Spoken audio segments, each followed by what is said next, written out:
Bismillahirrahmanirrahim. Assalamualaikum warahmatullahi wabarakatuh. Pada hari ini 25 Ogos 2021 jam 12.40, kita bertemu lagi buat kesekian kalinya dalam PDPR Pendidikan Islam tingkatan 3 UM dan 3 USM. Selamat datang semua.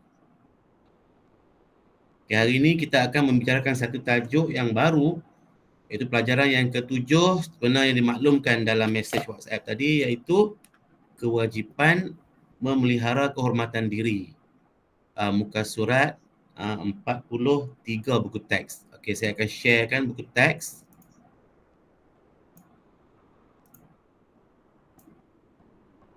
Window.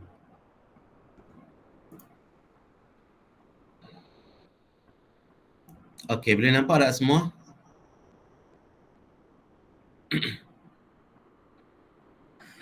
Pelajaran yang ke-7, kewajipan memelihara kehormatan diri. Okey. Dari tajuk tu saja kita nampak apa yang penekanan yang diberi dalam tajuk ni. Apa dia kehormatan diri dan kenapa ia wajib dipelihara. Itulah perbincangannya. Jadi sebelum tu kita akan baca surah An-Nur ayat 30 dan 31. Okey, saya nak share ni.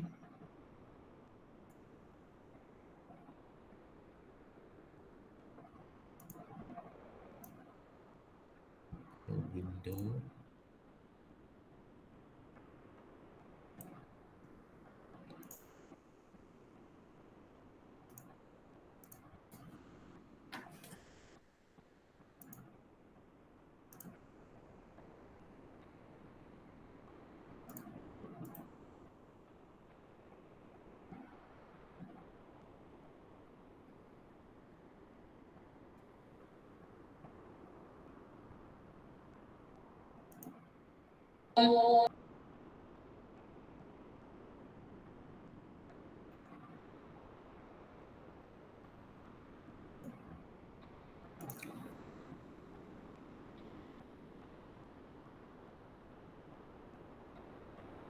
Itulah bacaan yang telah disampaikan oleh Qori ya. Panjang ayat ni, jadi kita nak baca seorang-seorang pun jadi lambat. Jadi kita baca seorang saja. Okey, saya baca. Kamu semua ikut saya daripada tempat masing-masing. A'udzubillahi minasyaitonirrajim. Qul lil mu'minina yaghuddu min absarihim wa yahfazu furujahum. Dzalika azka lahum innallaha khabirum bima yasnaun.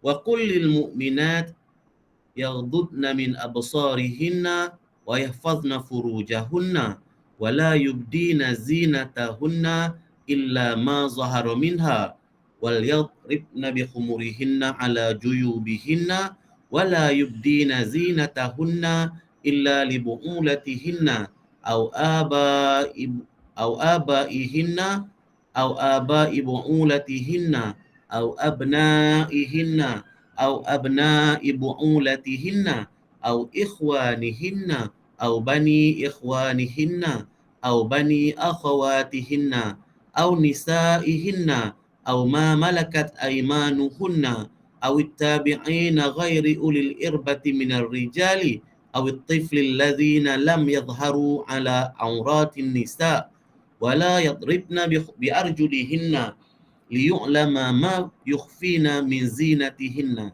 wa tubu ila Allahi jami'an ayyuhal mu'minuna la'allakum tuflihun.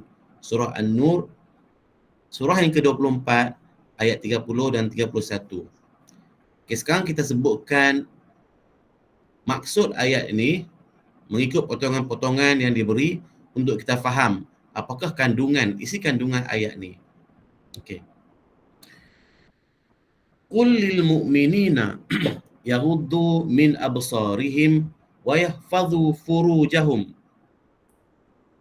Maksudnya, qul, Qul, katakanlah, yakni ini ialah fi'il amar yang suruh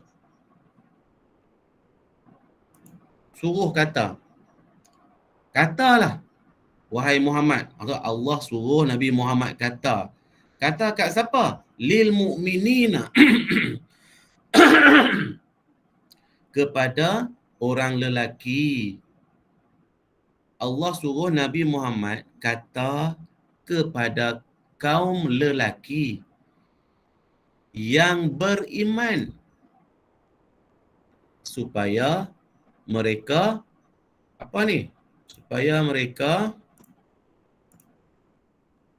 menyekat pandangan. Apa dia menyekat? Menghalang. Bila menyekat pandangan, menghalang pandangan, jangan tengok maksudnya. Menyekat pandangan mereka dan memelihara kehormatan mereka. Ini perintah Allah. Apa perintah yang ada dalam ayat ni? Qul, katakanlah wahai Muhammad. Allah suruh Nabi Muhammad kata, bermaksud sampaikan perintah. Kepada siapa? Orang lelaki. Ni, lelaki yang beriman. Kenapa yang tak beriman? Tak payah katalah.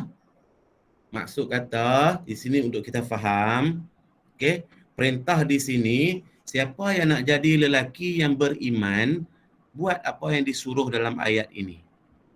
Okey. Apa dia? Suruh apa? Yang pertama, menyekat pandangan.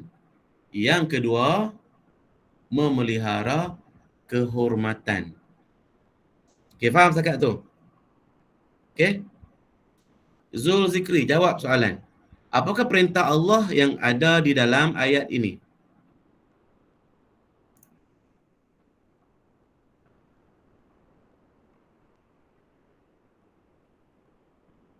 Dia tak ada ni, dia buka phone dia pergi claim.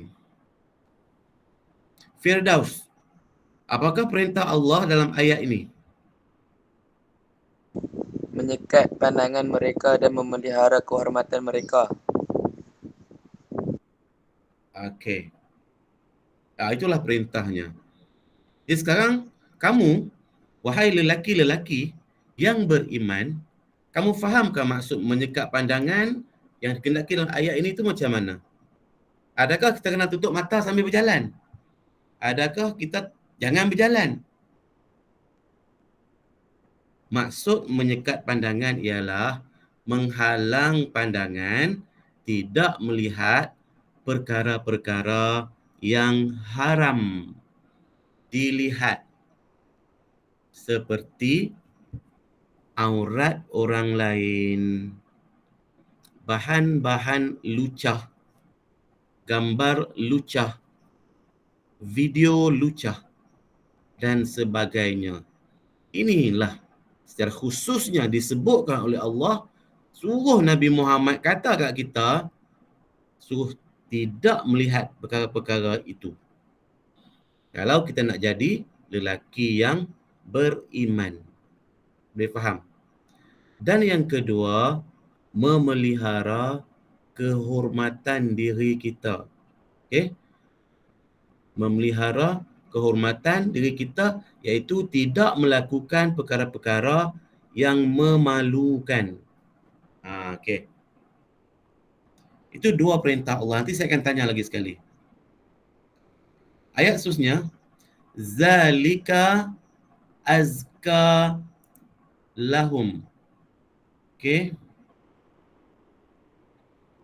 Yang demikian itu lebih suci, lebih baik bagi mereka. Okey. Yang demikian itu zalika azka lahum, yang demikian itu lebih suci dan lebih baik bagi mereka. Siapa mereka? Lelaki-lelaki yang beriman itu tadi.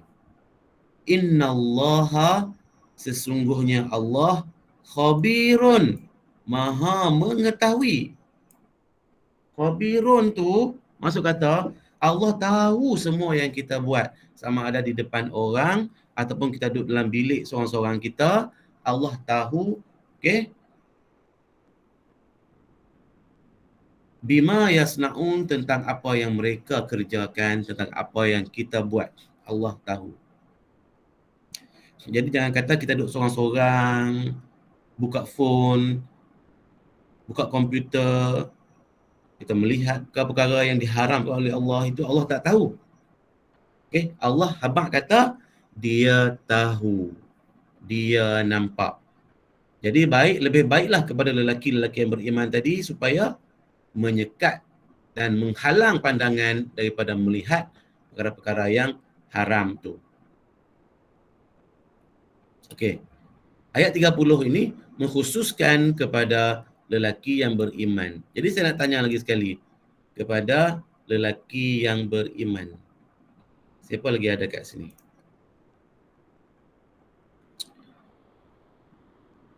Okey, Ivan. Ivan ada situ? Ya, ada. Ivan, apakah perintah Allah kepada lelaki yang beriman dalam ayat tu? Ayat 30 surah An-Nur. Uh, Allah suruh apa?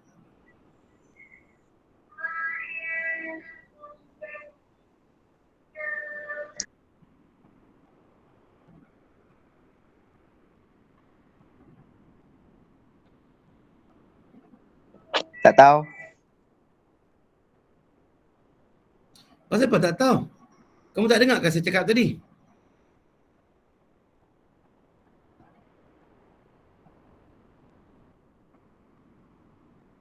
Ivan, kamu tak dengar kan saya cakap tadi? Lain slow. Yang ni boleh dengar pula lah. Line slow ialah alasan popular seluruh Malaysia.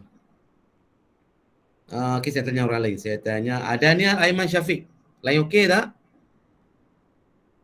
Okey Ustaz. Okey ya? Okey, bagus. Apa perintah Allah dalam ayat tu? Allah dia tahu apa yang kita buat walaupun kita duduk kat tempat yang tak ada orang. Okey. Itu Allah habaq, bukan dia suruh. Yang dia suruh apa? Dia suruh kita untuk jaga kehormatan kita. Okey, satu. Ada dua suruhan dalam tu. Dua perintah. Dengan jaga pandangan kita. Okey, jaga pandangan. Dan suruh siapa lagi? Jaga kehormatan. Uh, Nafis ada situ? Ada Ustaz. Perintah Allah ada dua dalam tu. Apa dia? Yang pertama, suruh jaga pandangan kan, sekat pandangan kan. Ya, Yang kedua, suruh jaga kehormatan. kehormatan.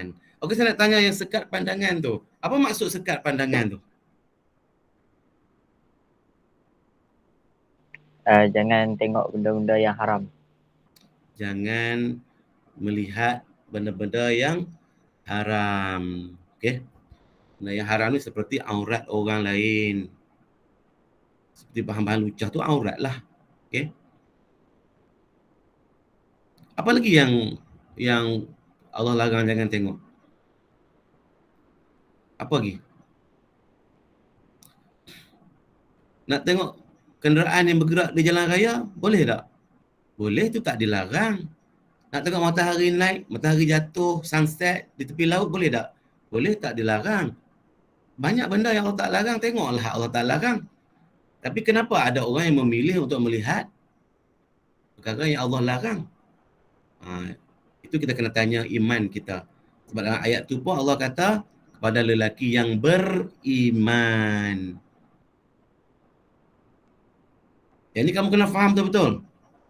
Ivan Mikai, line kamu laju ke tak laju ke? Kamu kena faham betul-betul apa perintah Allah dalam ayat tu. Yang pertama, menyekat pandangan. Ni tengok ni, Ivan tengok ni. Yang pertama ni, menyekat pandangan. Yang kedua, memelihara kehormatan. Menyekat pandangan bermaksud jangan tengok mata kita, bukan kata kena tutup mata, bukan. Kena sekat daripada melihat perkara-perkara yang dilarang oleh Allah. Antaranya ialah aurat. Allah larang daripada melihat aurat. Inilah ayatnya. Jangan kata, lagi orang kata, manalah Quran tu? Perintah yang kata Allah tak bagi tengok aurat mana? Ini dia ni. Surah apa? Surah An-Nur. Ayat berapa? Ayat 30. Ni, Surah An-Nur. Surah An-Nur. Ayat 30 kepada lelaki yang beriman, oi. Dan Allah larang juga, bukan Allah larang tengok saja. Allah suruh jaga kehormatan diri kita. Kita kena menjaga dan menghormati diri kita. Jangan buat perkara-perkara yang memalukan. Okey?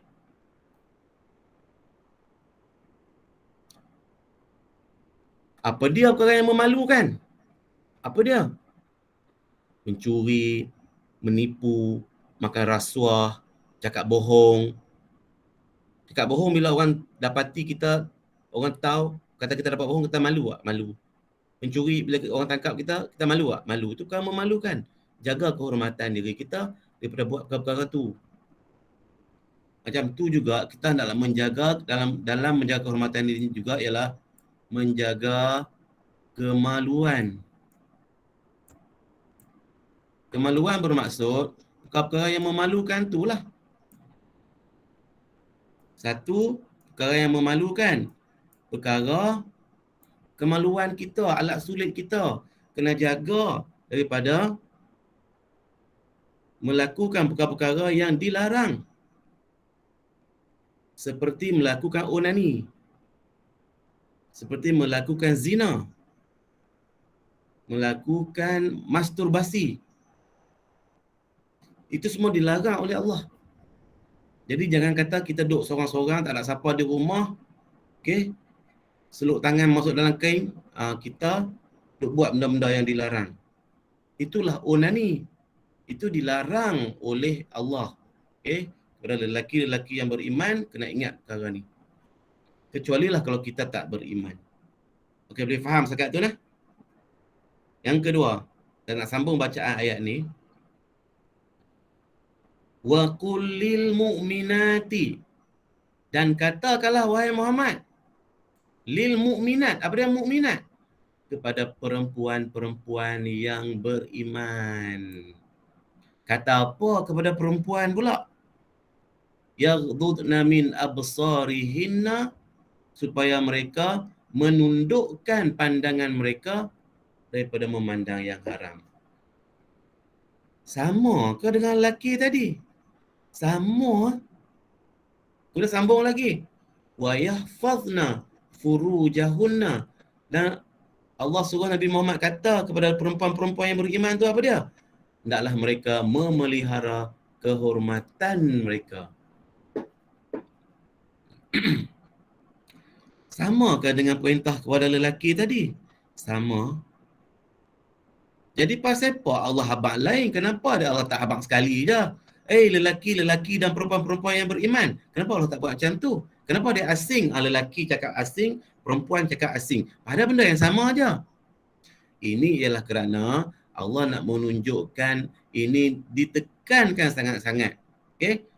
Macam seorang ayah bagi nasihat kepada anak-anaknya. Kalau bagi cakap secara umum aja, berbanding dengan cakap seorang-seorang, benda yang sama aja. Tapi panggil asing-asing, cakap asing-asing. Apa beza dari segi penekanannya? Tentulah hak panggil asing-asing tu lebih lagi nak menunjukkan bahawa benda tu perlu diberi penekanan sangat-sangat, serius sangat-sangat, penting sangat-sangat. Macam itulah Allah pun. Okey? Dia sebut benda yang sama tapi asing-asing. Ini kepada perempuan pula. Jadi apa yang perempuan kena buat? Sama macam lelaki tadilah. Iaitu, kenapa? Kena tundukkan pandangan, menundukkan pandangan. Jangan melihat perkara-perkara yang haram. Seperti aurat orang, seperti bahan-bahan lucah dan sebagainya. Dan begitu juga kena memelihara kehormatan diri kita. Tidak boleh melakukan perkara-perkara yang memalukan, sama ada di hadapan orang ataupun dengan diri kita sendiri. Duduk seorang-seorang pun sama macam lelaki juga. Tak boleh buat benda-benda yang diharamkan tu.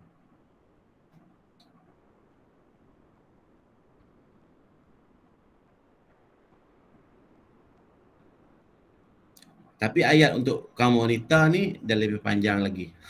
Ada sambung lagi, iaitu wala yubdina zinatahunna illa ma zahara minha. Okey, saya nak tanya sebelum tu, nak teruskan, saya nak tanya seorang. Siapa nak jawab soalan?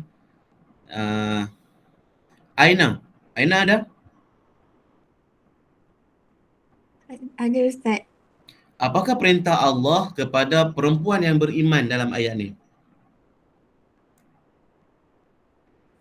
Jangan memperlihatkan perhiasan tubuh mereka kecuali yang zahir daripadanya. Setakat yang kita baca tadi. Ayat yang kita baca tadi. Kena tundukkan pandangan, jangan lihat perkara yang haram, yang Okey, ada dua perintah Allah, betul apa yang disebutkan oleh Aina. Okey, yang pertama apa dia? Perempuan yang beriman hendaklah tundukkan pandangan ataupun sekat pandangan. Okey. Auni Safia, ada situ? ada Ustaz. Apakah maksud menyekat pandangan ataupun menundukkan pandangan? Apa maksudnya? Halang diri daripada tengok perkara yang haram.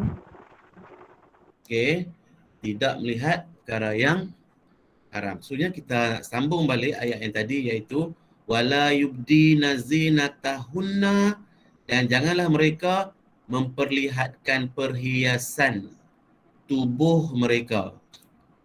Jangan memperlihatkan, jangan tunjuk. Jangan tunjuk perhiasan tubuh mereka. Apa maksud perhiasan di sini? Adakah perhiasan ini rantai, gelang, subang, cincin? Tidak. Perhiasan tubuh bermaksud anggota tubuh wanita. Anggota tubuh lah. Kepala, bahu, lutut, semua anggota tubuh, seluruh badan daripada kepala sampai ke kaki. Allah perintahkan jangan tunjuk. Tapi kenapa Allah sebut perhiasan? Kerana anggota-anggota tubuh itulah yang menghias tubuh manusia supaya kelihatan cantik dan menarik. Tubuh manusia, terutamanya seorang perempuan, kalau ditunjuk ke orang, orang nak tengok tak? Orang nak tengok lah, berlumba-lumba nak tengok. Tidak, Allah suruh tutup. Benda tu perhiasan untuk kamu dan kamu tutup. Itu perintah Allah.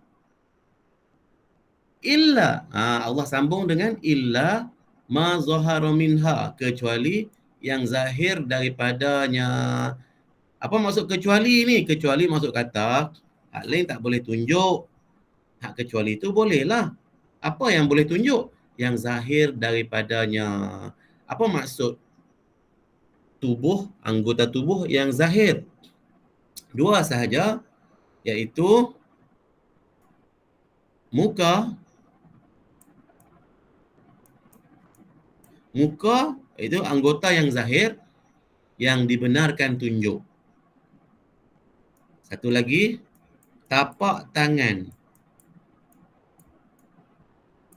Tapak tangan. Okey. Jadi kita nak kena jelaskan secara terperinci bahagian mana yang Allah benarkan tunjuk. Kalau tak jelaskan, nanti kamu keluar rumah, kamu tunjuk bahagian tubuh badan kamu. Yang Allah kata jangan tunjuk. Tu, wala yubdina, jangan tunjuk. Allah kata.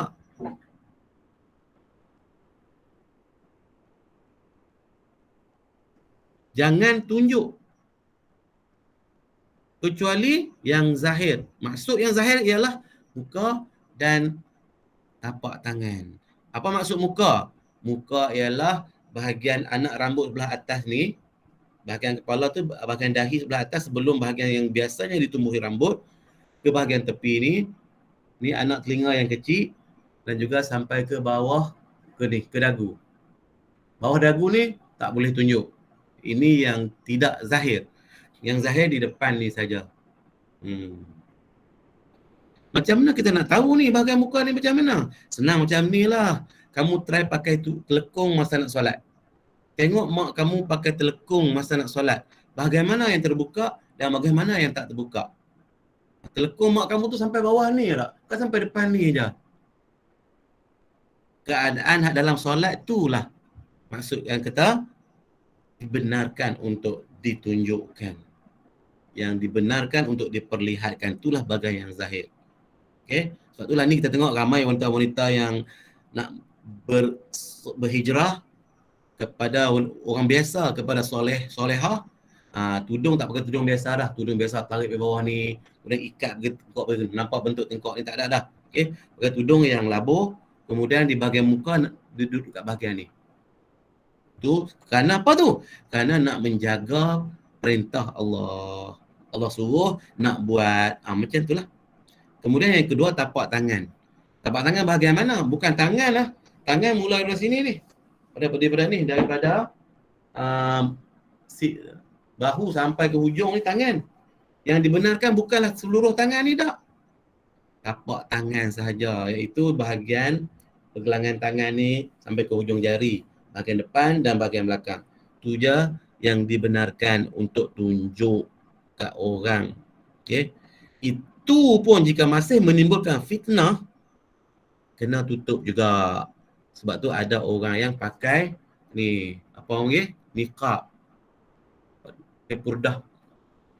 Ada kan kamu nampak orang di luar pakai niqab kan? Kenapa pakai niqab? Kenapa pakai purdah? Allah suruh ke? Allah suruh setakat tu je. Kena tutup seluruh badan kecuali muka, bahagian muka aja. Tapi orang pakai niqab tu kenapa Allah suruh ke? Ya, jika tunjuk muka pun boleh mendatangkan fitnah. Okay? Contohnya, muka itu terlalu cantik. Terlalu cantik. Extremely beautiful. Okay? Kalau orang tengok, orang semua akan terjatuh, terebah. Bawa basikal boleh jatuh dalam longkang. Kerana cantiknya muka tu, maka tutuplah. Okay? Macam tu sekali. Tangan pun macam tu juga. Okay? Ada orang yang pakai sarung tangan. Kerana tak mau tunjuk tangan. Okay? Jadi inilah perintah Allah suruh wanita-wanita tutup anggota badannya. Yang mana istilah yang muncul di situ ialah AURAT, aurat. Di sinilah perintah Allah untuk kita menutup aurat. Okey. Jadi apa aurat wanita yang boleh kita faham daripada ayat ni? Seluruh tubuh. Daripada hujung kepala sampai hujung kaki. Okey. Sama ada bentuk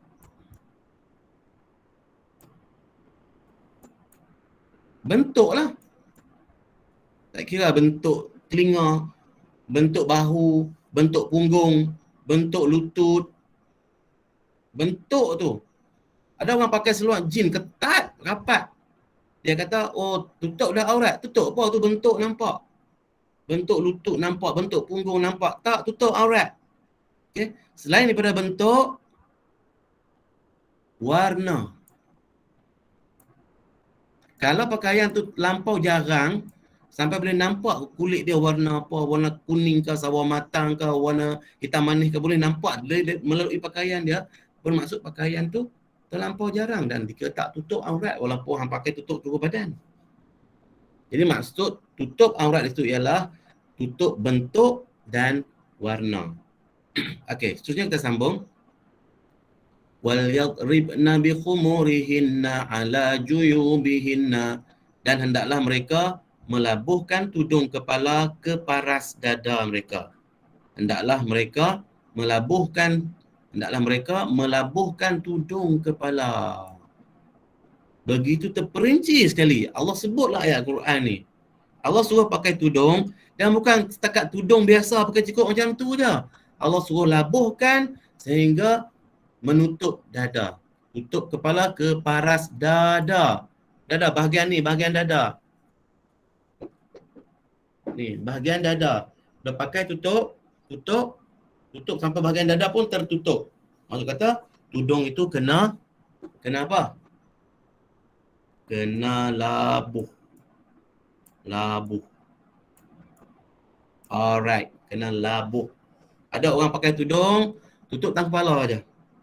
Kemudian ikat kat situ. Ada kan pakai macam tu kan? Tengoklah dalam keluarga kita, tengok adik perempuan kita macam mana, kakak kita macam mana, kan? Mak kita macam mana. Jadi di sinilah kita nak memperbetulkan apa yang tak betul. Sama ada diri kita sendiri ataupun ahli keluarga kita. Okey. Kalau tudung tak labuh, kena labuhlah sebab Allah suruh. Sebab Allah suruh. Bukan sebab malu kat orang. Ada kes bila ustaz duk suruh, duk sebut dalam kelas macam tu, lepas tu dia jumpa ustaz tu kat pasar malam. Okey, dalam keadaan dia yang tak tutup. Dia lari, tak mahu pergi jumpa dengan ustaz tu, dia kona kot lain. Apa tu? Bukan kerana Allah. Janganlah buat satu benda kerana orang. Kerana ustaz, kerana ayah dan jangan. Buat kerana Allah. Apa Allah suruh? Ini dia. Hendaklah mereka melabuhkan tudung ke paras dada mereka. Yakni kena tutup bahagian dada. Okey, maksud kata tutup dada tu, kena tutup sampai ke bahu lah. Okey. Kalau tutup dada, labuh sampai tutup dada, tapi labuh tu letak tudung atas bahu macam ni, ada chances ataupun peluang untuk orang melihat bentuk dada dia daripada arah tepi. Jadi kena hati-hatilah. Seterusnya, kita sambung lagi. Wala yubdina zinatahunna. Sambung macam tadi juga. Janganlah mereka memperlihatkan perhiasan tubuh mereka. Illa, kecuali libu'ulatihinna. Melainkan kepada suami mereka. Makna kata, suami ialah golongan yang boleh melihat perhiasan tubuh wanita. Maksud kata anggota tubuh. Okey. Di sini dalam ayat seterusnya ni Allah nak senaraikan kepada kita siapa lagi golongan-golongan mana yang dibenarkan melihat perhiasan tubuh wanita. Dan yang nombor satu sekali Allah bagi kebenaran ialah suami. Au abaihinna, atau bapa mereka. Yang kedua, ayah. Au abai bu'ulatihinna, atau bapa mentua mereka. Bapa mentua ni siapa? Ayah kepada suami. Bapa mentua lah kalau kamu kahwin, ayah kepada suami kamu adalah bapa mentua. Dan bapa mentua pun sama kedudukannya macam ayah kita sendiri. Dibenarkan juga. Okey?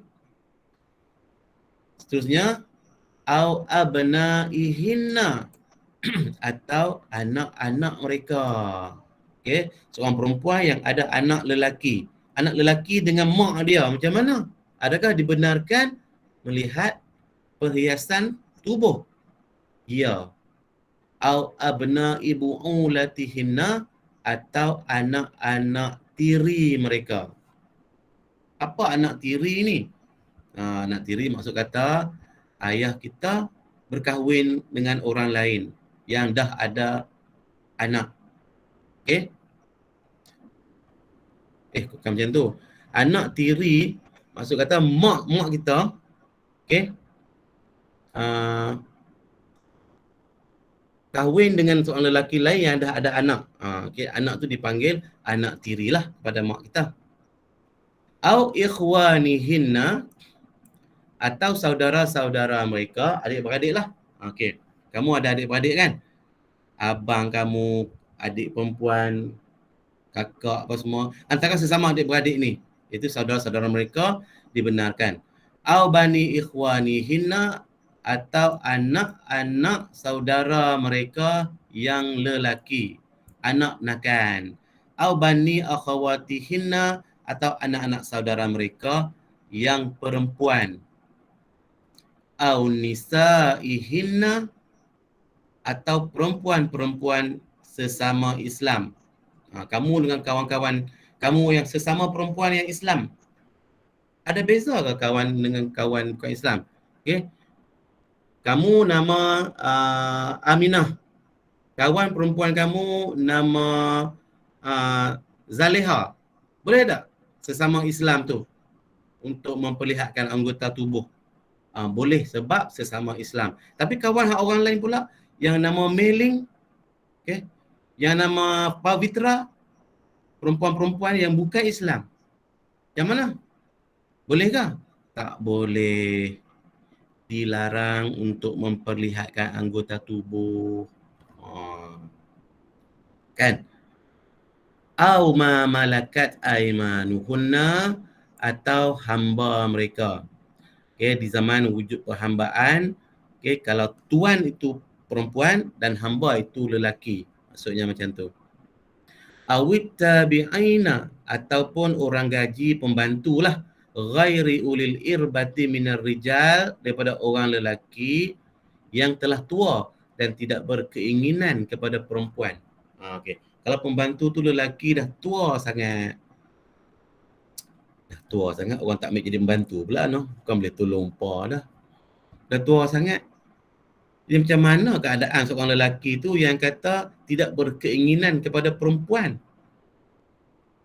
Susah sunat kita nak sebut secara spesifik.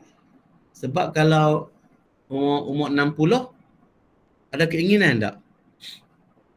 Ada kot noh, sebab kita ada tengok, kita ada tahu cerita yang ada lelaki umur 60 masih berkahwin.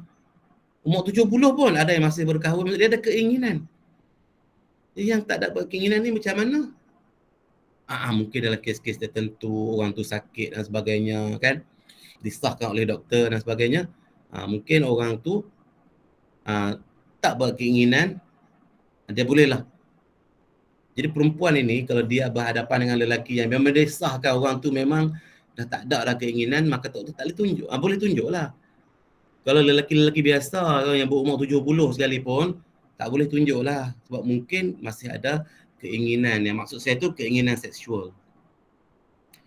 Okey, awit tifli. Awit tifli atau kanak-kanak. Okey. Tifli maksud kanak-kanak. Alladzina lam yazharu ala auratin nisa, yang belum mengerti tentang aurat perempuan. Macam mana kanak-kanak yang belum mengerti tentang aurat perempuan? Macam mana? Kamu ada adik kecil kan? Budak kecil tu, kalau kita buka baju kita depan dia, buka seluar kita depan dia, apa reaksi dia? Kalau dia kata, iya kak tak malu, maksud dia sudah mengerti. Tapi kalau budak kecil tu, kalau kita buka seluar depan dia pun, dia bodoh, dia buat tak tahu. Dia tengok macam tak ada perasaan apa-apa. Contohnya baby umur 1 tahun. 1 tahun merangkak kan. Kamu buka baju depan dia. Agak-agak dia nak kata apa, dia tak kata apa, dia tak tengok pun. Maka itulah yang belum mengerti tentang aurat perempuan lagi.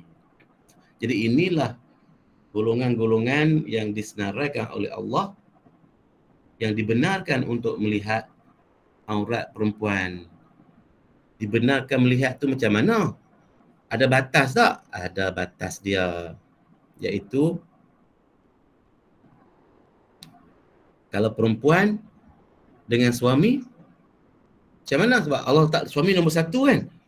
Okey, perempuan dengan suami dia sendiri tak ada batasan apa-apa. Tak ada batasan aurat dan tidak ada aurat.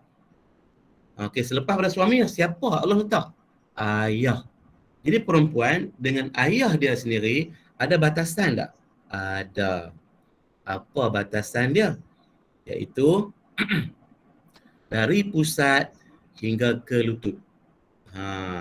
Suami saja dia terasing. Exempted. Okay? Tapi yang selain daripada suami, ayah, bapa mertua, adik-beradik, semua ada batas dia. Apa batas dia? Pusat hingga lutut.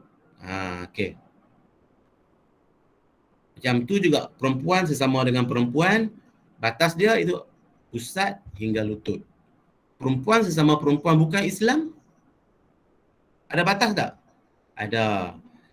Aurat perempuan dengan perempuan yang bukan Islam sama dengan aurat lelaki. Aurat perempuan kepada lelaki bukan mahram. Okey. Seterusnya kita sambung. Wala yadribna bi arjulihinna, dan janganlah mereka menghentakkan kaki mereka. Liyu'lama ma yukhfina min zinatihinna, untuk diketahui orang perhiasan mereka yang disembunyikan. Kadang-kadang di kaki tu orang pakai gelang kan, gelang yang ada loceng apa semua kan. Bila jalan dia hentak kaki, bunyilah berkacang. Okey. Itu tidak dibenarkan di dalam Islam. Termasuk juga pakai kasut tumit tinggi, bila berjalan dia bunyi tu klok. Tu pun termasuk dalam ayat ini juga tidak dibenarkan. Okey? Kalaulah selama ni ada orang yang pernah melakukan perbuatan ini, Allah kata apa? Watubu ilallahi. Okey? Bertaubatlah kamu sekalian. Watubu ilallahi jami'an ayyuhal mu'minun. Bertaubatlah kamu sekalian, wahai orang yang beriman. La'allakum tuflihun. Semoga kamu berjaya. Kalau sebelum-sebelum ini kita dah pernah dah aurat, dah pernah dah buat benda-benda yang dilarang oleh Allah. Allah suruh apa? Bertaubat. Sebab dengan bertaubat itu barulah kita akan berjaya. Okey?